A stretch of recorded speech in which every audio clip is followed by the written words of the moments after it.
சப்போர்ட்டிவா இருந்திருக்கிறீங்க. யாதும் ஊரே யாவரும் கேள்வின்னா அது நீங்க தான்.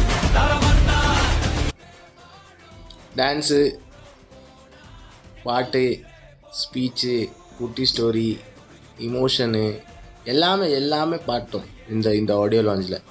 ஆனால் ஒரே ஒரு விஷயம் மட்டும்தான் சொல்லணும்.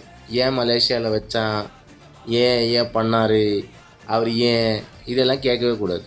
ஏன்னா தளபதி வெறியன் ஒரு வாட்டி ரசிகனானா என்றைக்குமே ரசிகன் தான். அது அரசியல் இல்லை. அவர் என்ன பண்ணாலும் அதை ரசிக்கிறவன் தான் தளபதி ரசிகன்.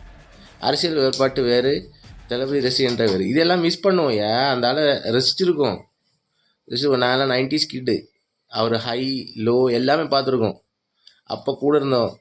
இப்போது இருப்போம், எப்போது இருப்போம். திரையுலகில் ஒரே ஒரு தளபதி தான். அவர் இடத்த அவரே உருவாக்கியிருக்காரு. அவர் கூட்டத்தை அவரே சேர்த்துருக்காரு. அந்த கூட்டம் என்றைக்குமே அவருக்காக திரையுலகில் இருக்கும். அது லாஸ்ட்டுன்னு சொல்லிட்டு அவர் ஏதோ நம்மளை விட்டு போகிற மாதிரி ஒரு ஃபீல் இருக்குது. ஆனால் அவர் போக மாட்டார். அவர் கொடுத்த படங்கள், கொடுத்த இந்த மொமெண்ட்ஸ், இந்த ஆடியோ லான்ச், இல்லை இனிமேல் கொடுக்க போகிற படங்கள் எல்லாமே முன்ன வந்த படங்களாக இருக்கட்டும், அவர் நினைவுகள் தான். அதை மட்டும் சொல்லி விடைபெறுகிறேன். நன்றி, வணக்கம்.